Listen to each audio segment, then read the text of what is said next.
Maharashtra today 24 news सत्य परिस्थितीचा सविस्तर आढावा। धुळ्यातील लळिंग घाटामधील तिहेरी अपघातात 6 ठार 26 जखमी।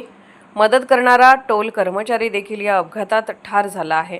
शहरालगत लळिंग घाटात मुंबई आग्रा महामार्गावर झालेल्या तिहेरी अपघातामध्ये 6 जण ठार तर 26 जण जखमी झाल्याची घटना घडली आहे।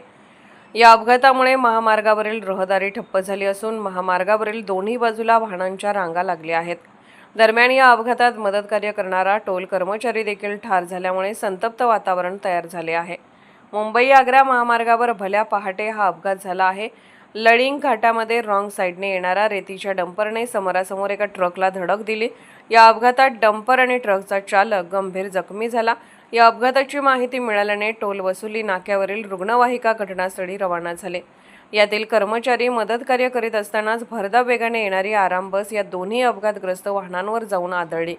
त्यामुळे आराम बसच्या केबिनमध्ये बसलेले प्रवासी जागीच ठार झाले। या अपघातात तीनही वाहनांमधील 6 जण ठार झाले असून 26 जखमी झाले आहेत। या अपघाताची माहिती मिळाल्याने उपविभागीय पोलीस अधिकारी राजकुमार उपासे मोहाडी पोलीस ठाण्याचे पथक देखील घटनास्थळी पोहोचले। वाहन चालक तसेच पोलीस पथकाने तातडीने मदत कार्य सुरू केले। आराम बसमधील जखमींना हिरे वैद्यकीय महाविद्यालयामध्ये दाखल करण्यात आले आहे। मृत प्रवाशांना शवविच्छेदनासाठी रुग्णालयात हलवण्यात आले आहे। दरम्यान मदत करणारा टोल कर्मचारी देखील या अपघातात ठार झाल्यामुळे टोल कर्मचाऱ्यांनी संतप्त प्रतिक्रिया व्यक्त केली आहे। महाराष्ट्र टुडे मराठीसाठी ब्युरो रिपोर्ट धुळे।